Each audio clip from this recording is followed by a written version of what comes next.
Graça, paz e misericórdia da parte de Deus e da de Jesus Cristo, nosso Senhor. É a Igreja Presbiteriana Memorial chegando mais uma vez até você através da igreja remota, através da transmissão dominical. Eu convido a leitura do Salmo de número 24, leremos os 3 primeiros versículos. Salmo 24, a partir do versículo 1, a Bíblia diz: Ao Senhor pertence a terra e tudo o que nela se contém, o mundo e os que nele habitam. Fundou a ele sobre os mares e sobre as correntes a estabeleceu. Quem subirá ao monte do Senhor? Quem há de permanecer no seu santo lugar?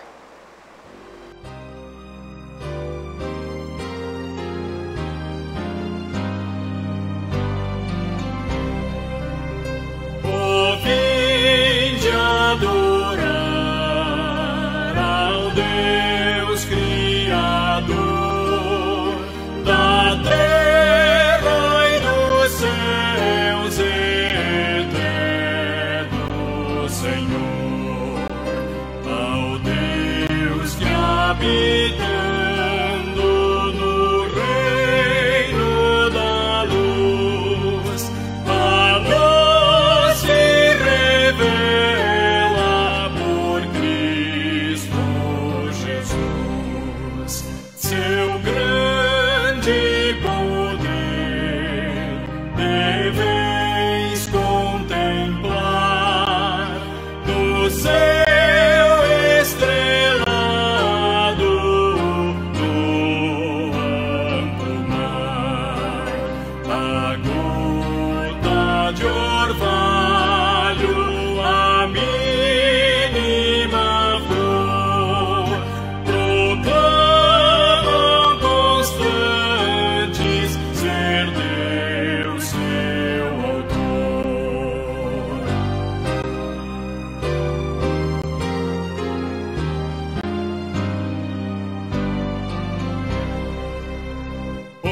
Vinde adorar ao Deus Salvador, que em Cristo Jesus nos mostra favor. Ao Deus que benigno, com graça e perdão, pecados cobrindo, nos dá redenção. Senhor nosso Deus, Pai de bondade e misericórdia, reunidos estamos em nossos lares, interligados, ó Deus, pelas tecnologias, para pedir, ó Deus, que sejas misericordioso para conosco, para que fales aos nossos corações através da Tua santa palavra. Perdoa os nossos pecados, em nome de Cristo nós oramos. Amém.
Amados irmãos e irmãs, eu os convido à leitura de Jeremias, capítulo 9. Nós leremos os primeiros versículos deste capítulo, Jeremias, capítulo 9. Palavra do Senhor, pela instrumentalidade do profeta Jeremias, capítulo 9, a partir do verso 1, nos diz assim: Provera a Deus a minha cabeça se tornasse em águas, e os meus olhos em fonte de lágrimas. Então choraria de dia e de noite os mortos da filha do meu povo. Provera a Deus, eu tivesse no deserto uma estalagem de caminhantes. Então deixaria o meu povo e me apartaria dele, porque todos eles são adúlteros, são um bando de traidores, curvam a língua como se fosse o seu arco para a mentira. Fortalecem-se na terra, mas não para a verdade, porque avançam de malícia em malícia e não me conhecem, diz o Senhor. Guardai-vos cada um do seu amigo e de irmão nenhum vos fieis, porque todo irmão não faz mais do que enganar, e todo amigo anda caluniando. Cada um zomba do seu próximo e não falam a verdade. Ensinam a sua língua a proferir mentiras. Cansam-se de praticar a iniquidade. Vivem no meio da falsidade. Pela falsidade recusam conhecer-me, diz o Senhor. Pela falsidade recusam conhecer-me, diz o Senhor. Meus amados irmãos e irmãs, amada Igreja de Cristo, estamos diante da profecia de Jeremias, cujo propósito era lembrar aos exilados o motivo das provações, lembrar aos exilados ou anunciar aos exilados, prevenir o exílio acerca do distanciamento de Deus. O nosso texto, ele está inserido em um contexto, em um bloco que trata do templo. O nosso texto apresenta Jeremias e Jeremias rejeita o entendimento de que o templo protegeria Jerusalém, a cidade santa, da destruição. E Jeremias estava certo, o templo não protegeu Jerusalém da destruição. Quando os invasores chegaram, até o templo foi destruído. Isso se repetiu outras vezes quando ele foi reconstruído. A divisão do texto de Jeremias capítulo 9, ela traz um diagnóstico. De 1 a 5, nós temos a descrição de uma nação má e uma nação sem cura. De 6 a 8, nós temos a resposta solene de Yahvé. 8, 5, 9, 29. Nesse texto podemos ver um poema de data desconhecida. Alguns há que acham que ele pode datar-se ou estar associado ao reinado de Josias.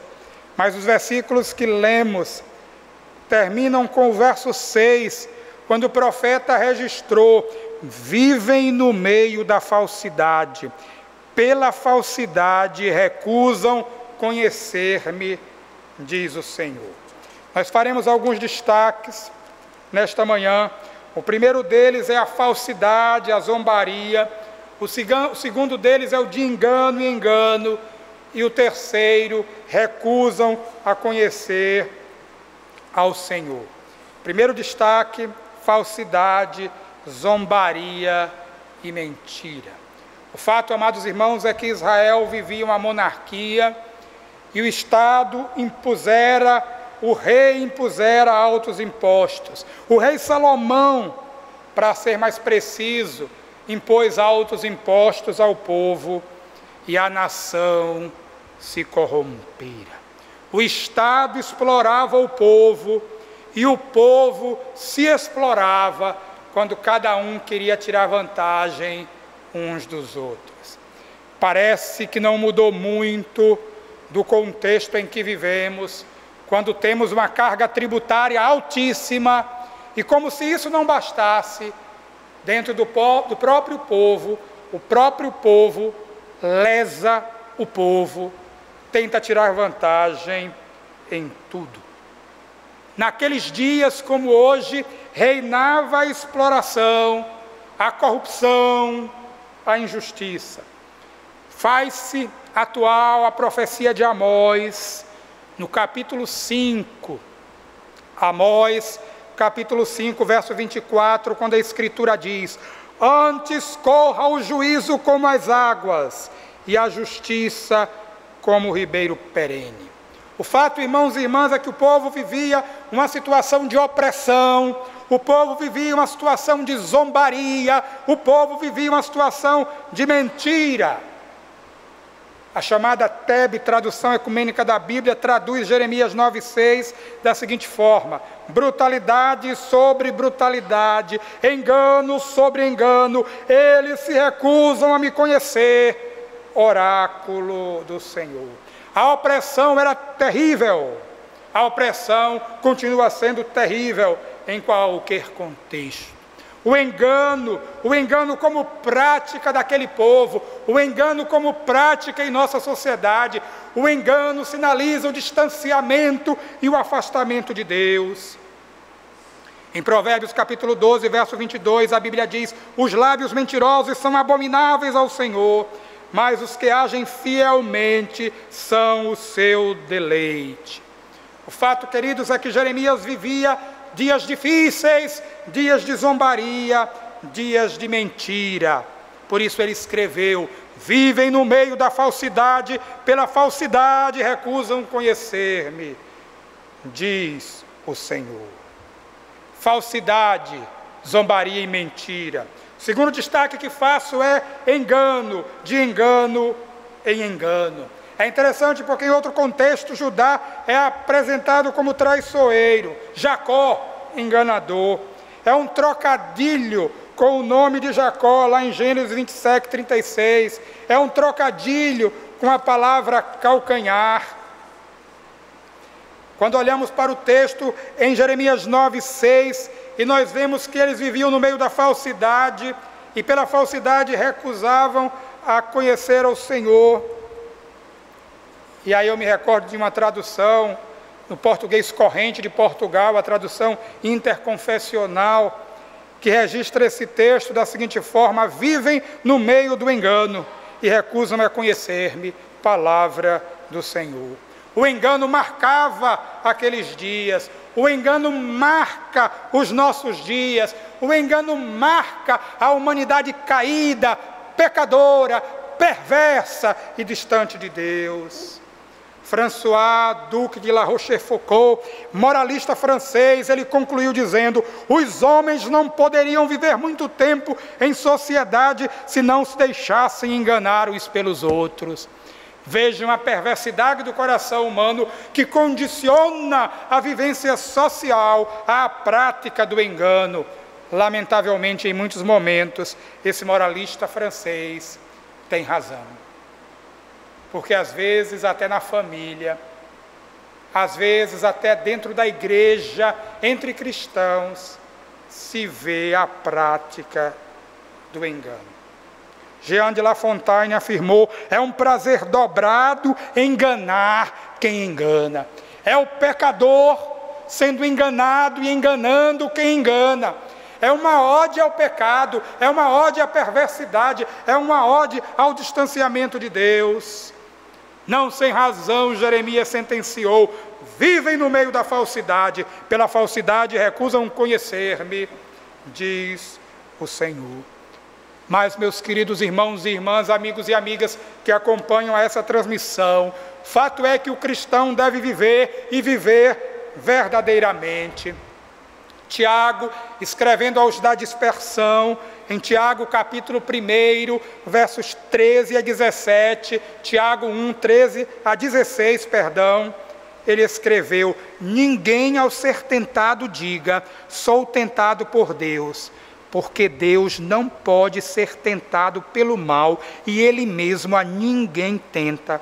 Ao contrário, cada um é tentado pela sua própria cobiça, quando esta o atrai e seduz. Então a cobiça, depois de haver concebido, dá à luz o pecado, e o pecado, uma vez consumado, gera a morte. Não vos enganeis, meus amados irmãos. O fato, queridos, é que cultivar o engano é um grave erro. Cultivar qualquer forma de engano ofende àquele que é a verdade, ofende àquele que é o Senhor, justiça nossa. O texto prossegue, o texto de Jeremias, ele retrata situações terríveis. Vejam que ele chega a desejar que a sua cabeça se tornasse em águas, que os seus olhos em fonte de lágrimas, para que ele chorasse dia e noite os mortos da filha do seu povo. Ele desejava estar ou ter no deserto uma estalagem de caminhantes, para que o povo se apartasse dele, porque eles eram adúlteros e traidores. Ele deseja curvar a língua como se fosse um arco para a mentira, porque eles se fortaleciam na terra, mas não para a verdade, porque avançavam de malícia em malícia e não conheciam o Senhor.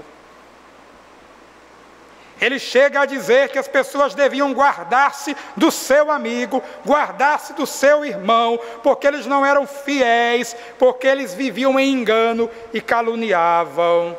E cada um zombava do seu próximo, não falavam a verdade. É aquilo que em algumas rodas de amigos ímpios, quero crer que isso não acontece entre cristãos, se diz, vamos sair todos juntos. E eles fazem isso brincando, porque se sair um, os demais vão falar mal do que saiu. Então é melhor sair todo mundo junto para ninguém falar mal um do outro. Isso é pecado. Isso ofende a Deus, isso ofende a dignidade humana.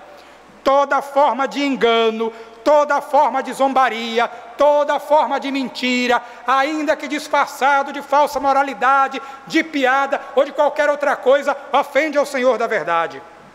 Porque é falsidade e Deus não tolera falsidade. Cultivar qualquer forma de engano ofende ao Criador.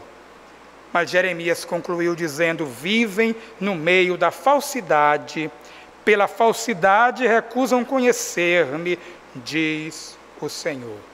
E aí o terceiro e último destaque é a recusa em conhecer a Deus, recusam a conhecer-me. A grande queixa do texto, meus queridos irmãos e irmãs, como se não bastasse o engano, como se não bastasse os adultérios, como se não bastassem as traições, como se não bastassem a malícia, como se não bastasse a calúnia, como se não bastasse a falsidade. O ápice, a culminância de tudo isso é que eles se recusavam a conhecer ao Senhor. A grande queixa é que o povo não conhecia a Deus. John Skinner afirmou, conhecer Deus é ter mente semelhante a dele, ter compreensão sensível da sua vontade e caráter. Amados irmãos e irmãs, qual é a situação em que vivemos hoje? Nós vivemos em uma situação de engano, nós vivemos em uma situação de corrupção, nós vivemos em uma situação de desvio de dinheiro público, nós vivemos em uma situação de muitas mentiras, de muita falsidade, de muitas calúnias, de politicagem, isso não somente na República, mas inclusive no ambiente eclesiástico. Isso é lamentável e ofende a Deus. Opressão, engano, tudo isso sinaliza falta de conhecimento de Deus. Tudo isso sinaliza distanciamento, o que gera dor e ruína para o povo.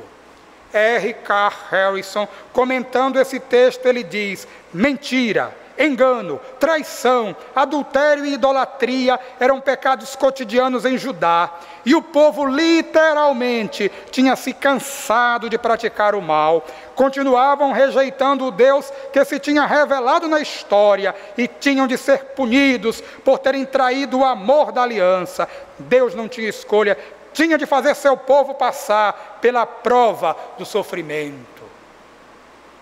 E a desobediência, o pecado, atraiu para o povo o juízo de Deus, atraiu para o povo o exílio, atraiu para o povo o desterro, atraiu para o povo a morte e a perda da soberania nacional.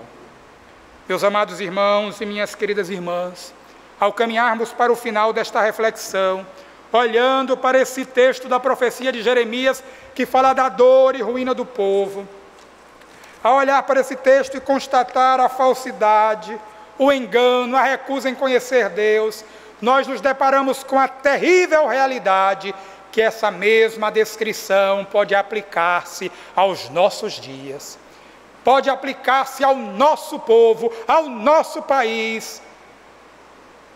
E para a vergonha nossa, há muitas das igrejas que se apresentam como cristãs. E tudo isso indica tão somente o distanciamento de Deus.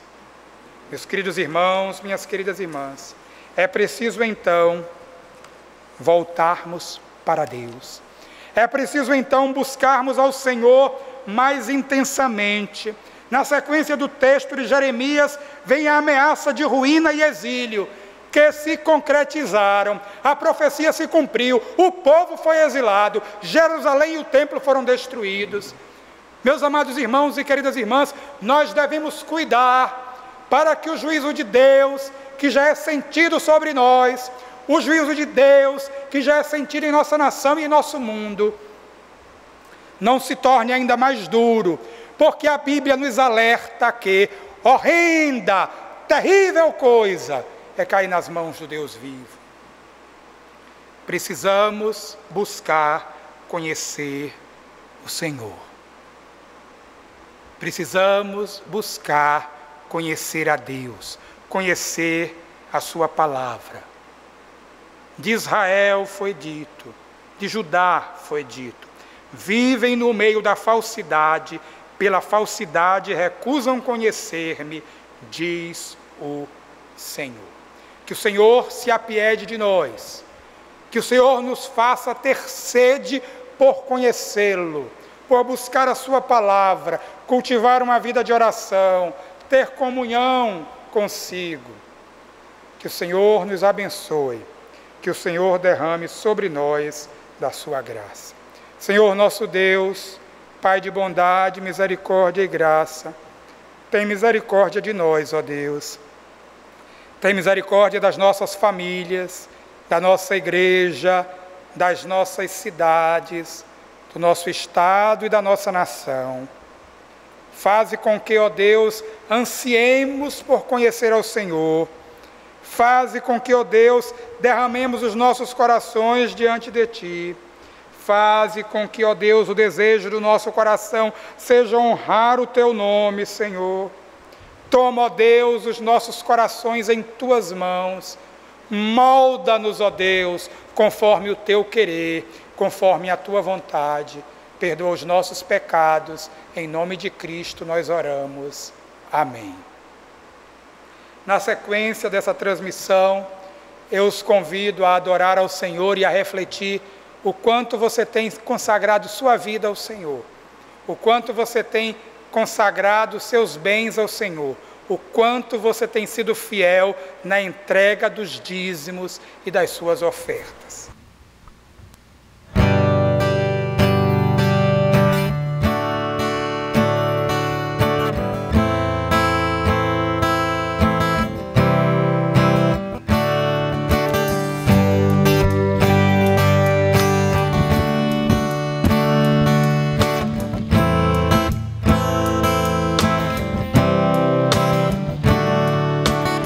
Esse é o meu desejo.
orar mais uma vez e, como fazemos a cada domingo, nós fazemos alusão aos aniversariantes. E nós mencionaremos os aniversariantes de 17, a semana que começa agora, em 17 de maio. E estão listados em nosso boletim o reverendo Eduardo Montarroios, a irmã Iracema Veras, a irmã Lídia Carla, o irmão Renato Canuto, o irmão Diego Martins e o irmão Amaro Pereira. Desejamos que o Senhor multiplique bênçãos nas vidas dos seus servos. Vamos orar mais uma vez. Graças te damos, ó Deus bendito, pelo dom da vida. Graças te damos, ó Deus, por mais um dia que o Senhor nos concedeu, por mais um ano de vida aos nossos irmãos e irmãs, pelos recursos que o Senhor nos tem dado. Ajuda-nos a sermos fiéis na entrega dos dízimos e das ofertas. Somos gratos por bênçãos recebidas e, ó Deus, nós te pedimos que o restante deste dia seja vivido debaixo da tua graça e sob a tua proteção. Pedimos uma bênção especial para as famílias onde existem enfermos, para as famílias que estão enlutadas, para as famílias que acompanham mais de perto esta crise, por terem em seu seio profissionais na linha de frente. Abençoa, Deus, a estes profissionais. Vários irmãos de nossa igreja estão na linha de frente desta pandemia. Tem misericórdia de nós, ó Deus. Continua conosco, perdoa os nossos pecados. E agora o que nós te pedimos é que o teu amor, a graça de Cristo e a comunhão do teu Santo Espírito esteja com o teu povo em toda a face da terra, desde agora e para sempre. Amém. Amém, amém, amém.